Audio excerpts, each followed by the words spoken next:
तो देखो जो रिसेंट वाला मंडे नाइट रॉ का एपिसोड है ना वो खत्म हो चुका है। ये टीवी टेप शो था, लेकिन फिर भी शो से ऐसी ऐसी चीजें आई हैं सामने जो कि सुन के तुम लोग भी हैरान होने वाले हो, क्योंकि यहाँ पे ब्रॉक लेसनर तक का रेफरेंस हुआ है। So hello everybody and welcome back to new video. Recently Monday night Raw खत्म हुआ है एंड मैं बता रहा हूँ शो पर शायद उतनी अच्छी चीजें नहीं हुई हैं जितनी एक रेफरेंस साइड में हो चुकी है। वो हम लोग बात करेंगे। By the way Jimmy Uso out of nowhere जाते हैं आज मंडे नाइट रॉ में और वो जे ऊसो से रियूनियन के लिए पूछते हैं। पहले उसमें क्या हुआ बात करते हैं। देखो हुआ क्या, जे ऊसो एकदम फ्रस्ट्रेटेड थे, वो लॉकर रूम में अपने जा रहे थे, लेकिन वो देखते हैं वहां पर ऑलरेडी जिमी ऊसो बैठे हैं और वो भी ये पूछते हैं कि भाई कि तुम्हारे पास 1 सेकंड है बात करने के लिए। जे ऊसो वहां से एकदम फ्रस्ट्रेटेड जाते हैं और उसके बाद जिमी फिर से उन्हें कन्फ्रंट करते हैं बैक स्टेज के ऊपर ही। और यहाँ पर जिमी ये कहते हैं, रियूनियन की बात करते हैं किस तरीके से उन्हें भी जरूरत है जे ऊसो की, ताकि रोमन रेंस और वो मिलके सोलो सिकोई के ब्लड लाइन का टैकल कर पाए। लेकिन जे ऊसो भाई फ्रस्ट्रेट होते हैं, वो सीधा मुंह पे बोलते हैं नो, मुझे साथ में तुम लोग के नहीं आना है, और वो कहते हैं मेरे चेहरे के सामने से हट जाओ। और कुछ इस तरीके से यहाँ पर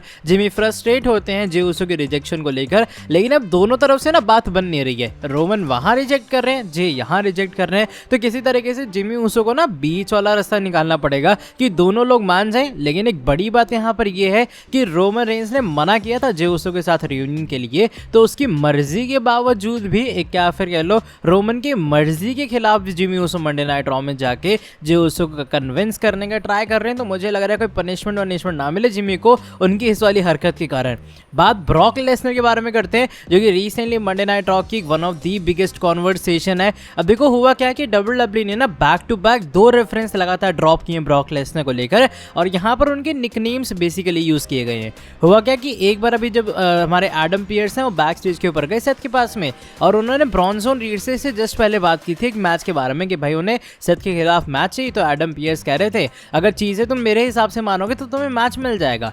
अब वो जाते हैं सेथ से बात करने के लिए, सेथ को बताते कि भाई उन्हें इस साल ऑलरेडी बहुत इंजरी हुई है, तो उन्हें एक सही डिसीजन लेना चाहिए। सेथ बताते हैं किस तरीके से वो टॉप सुपरस्टार हैं, ये बिजनेस इंजरीज के बारे में ही है, और सेथ अब ना टॉप माउंटेन के ऊपर है, तो बहुत सारे यंग टैलेंट्स आएंगे जो कि उनसे वो स्पॉट छीनने का ट्राई करेंगे। ये सेथ ने भी अपने टाइम में किया था, ये एडम पियर्स ने भी किया था, और यही सेम चीज ब्रॉन्सन रीड भी कर रहा है। तो सेथ रॉलिंस याद कराते हैं एडम पियर्स को कि भाई वो किस मिट्टी के बने हुए हैं, जब वो ये बताते हैं कि उन्होंने किंग को कॉन्कर किया है, उन्होंने मॉन्स्टर्स को कॉन्कर करने का टाइम आ गया है, और उन्होंने साथ ही में एक बीस्ट स्लेयर भी है।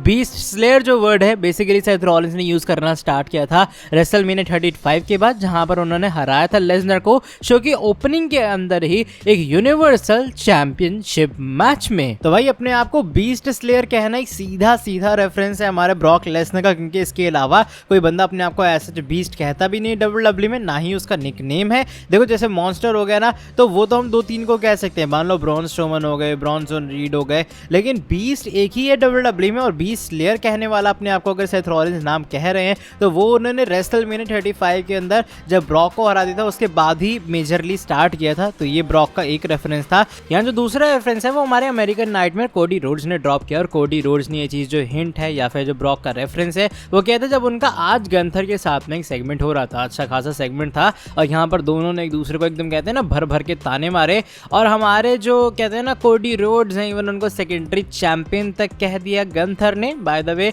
अगर हम बात करूं कि यहाँ पर रेफरेंस हुआ क्या है, तो यहाँ पर जब कोडी रोड्स बात कर रहे थे गंथर के साथ में, वो भी उन्हें याद दिलाते उनके अचीवमेंट्स के बारे में। मतलब आज ब्रॉक का जो बेसिकली रेफरेंस है वो अचीवमेंट वाला खेल ज्यादा चल रहा था, और यहाँ जो उनका रेफरेंस है वो तब होता है जब कोडी रोड्स याद कराते गंथर को कि भाई उन्होंने क्या किया। वो बताते उन्होंने जो मोस्ट डोमिनेटिंग चैंपियन था कंपनी की हिस्ट्री के अंदर उसे हराया, यानी कि मेरे हिसाब से रोमन रेंस का रेफरेंस था, और ऑलरेडी उन्होंने स्लेन कर रखा है एक फ्राइटनिंग बीस्ट को। तो बैक टू बैक ये बीस्ट वाले रेफरेंस, और कोडी रोड्स ने ही जब लास्ट मैच उनका था ब्रॉक का डब्ल्यूडब्ल्यूई में समर स्लैम में, अगर तुम लोग को याद होगा लास्ट ईयर वहीं पे हराया यार ब्रॉक को। तो back to back Brock Lesnar के रेफरेंस को ज्यादा तहलका वाला काम कर रहे हैं, और फैंस अब एक्साइटेड है भाई। ट्विटर पे मैंने देखा फैंस एकदम खुश हो रखे हैं ब्रॉक लेसनर के रेफरेंस को लेकर। इवन मैं बहुत पता है क्यों एक खुशी अंदर से हो गई थी कि भैया ब्रॉक का नेम ये लोग टेलीविजन में मेंशन कर रहे हैं। क्या तुम लोग एक्साइटेड हो ब्रॉक लेसनर के कमबैक के लिए? तुम्हारे हिसाब से क्या हमारे बीस्टी बॉय को एक बार फिर से बहुत जल्दी वापस आ जाना चाहिए इन दोनों मेंशंस के बाद? चलो by the way that is it for today video पसंद आई तो वीडियो को नीचे लाइक करो। बाकी खास ऐसा कुछ रॉ में हुआ नहीं जो कि मैं तुम लोग को बताऊं। हाँ, टैग टीम टूर्नामेंट स्टार्ट हो चुका है जो कि फिन बैलर ने जेडी मैकडोना के अपोनेंट्स को डिटरमाइन करेगा। रेस्ट यही 2 मेजर चीजें थी जो कि मैंने वीडियो में डिस्कस की। बाकी अगर तुम लोगों को ऐसी और वीडियो चाहिए उसके लिए सब्सक्राइब कर दो चैनल को, बेल नोटिफिकेशन को ऑन। मिलता तुमसे आके अगली वीडियो के अंदर बहुत ज़्यादा जल्दी। Till then bye bye, take care.